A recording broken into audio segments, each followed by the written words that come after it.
Hey guys, what's up? Brent Calmer from Blue Water VST, and today we're going to continue our exploration into Reaktor's drum synths, this time taking a look at Aerobic, which, like Sine Beats, is a very techno and live performance-oriented ensemble. It's a lot of fun. Very interesting rising and falling sounds, highly modulatable, noise generator in addition to oscillators that we're working with. So this one is definitely out there. Now, like last time, what I'm going to show you how to do first is just to use this with some of your own MIDI clips in a DAW environment. What I've done here is I've loaded up Live. I have selected a kit or a project called Funky, 155 BPM. Here's how it sounds out of the box.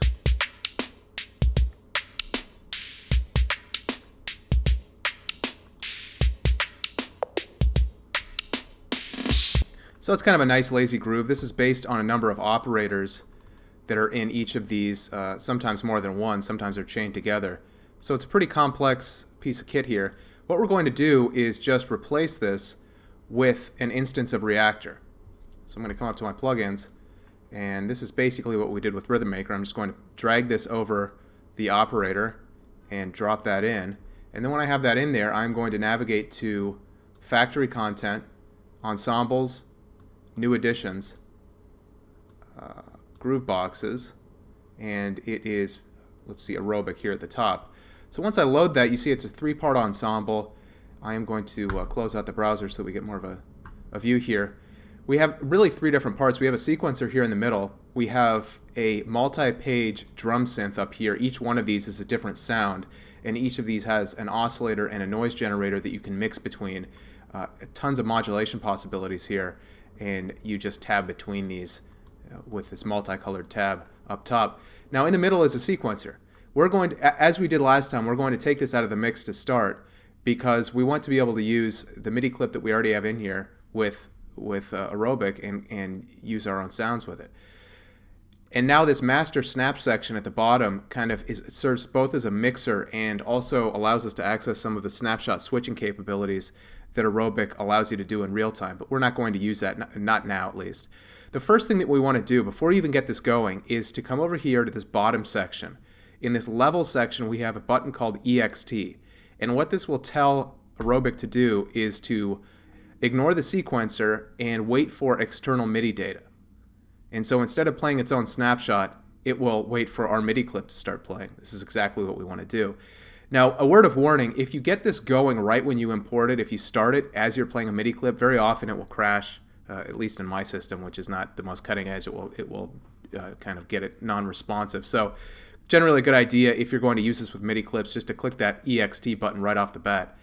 And now if we play one of these, here's what we hear.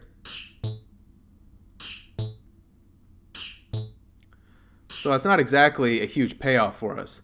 What we notice down here, though, in this mixer section is that in note, you see this note section? Right here we have the incoming note that will activate it. Now in the case of Unit 1, which is this far left column, we notice if we look closely here that it's D#2 that is activating this sound. And when we go back out to our MIDI clip, pull this out of the way, I'm going to activate my audition. And you'll see that this is folded, so we're only seeing the hits that are in there. I'm going to unfold this, and now if I come up to, say, D#2, which is up here, you see that as I press that, we hear that sound, and you see the little illuminated lamp there as I play that. Now there's an easy way to reconfigure this, and that's just by coming in here to the note, clicking on the text and just dragging up or down. So if I want to assign this to C1, for example, I just drag that down to C1,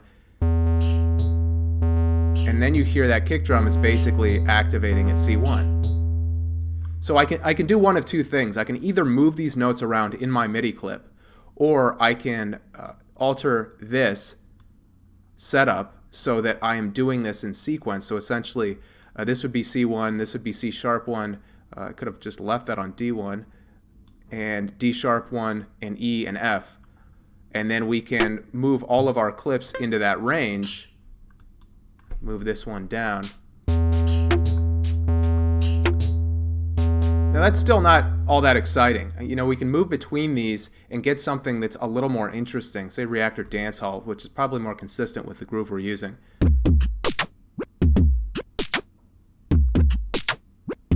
and that is. It's kind of nice and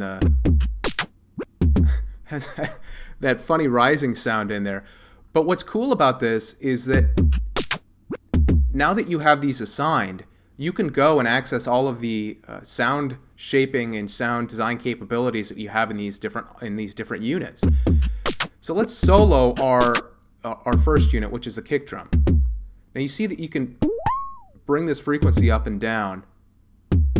You can also mix between the pure oscillator sound, which is all the way to the left here, and the noise generator sound. The reason they do this is because very often drum hits are kind of a combination of some noise and some kind of timbral sound. So this is kind of a way of synthetically approximating that. It's a very cool way of doing it. There's another instrument called the Microtonic from Sonic Charge that uses this same concept. A very cool instrument. But that's just scratching the surface. Now we have modulation capabilities in here as well. I don't want to dally too much on this, but we can get into that at a later point. But what you should know is that you have all of this stuff at your disposal. So if you wanted to raise the frequency, change the mix of these different elements, or even modulate them. You can modulate using a sine wave, a triangle wave. There's some frequency modulation in there as well. But if I crank this up and I start taking advantage of the actual sine wave modulation, the possibilities are really out there. And you can get very deep basses and very kind of sliding, gliding sounds. That's a very cool way of doing it. Now in the next section, what we'll take a look at is something that gives us a little more flexibility than we had with Rhythm Maker, and that is this out section. Aerobic allows us to send 4 separate outs, and you see down here that they're listed. We're going to take a look at how to use these in Ableton Live, and we can assign them to different tracks and apply effects to them individually. That's a lot of fun, so that's next.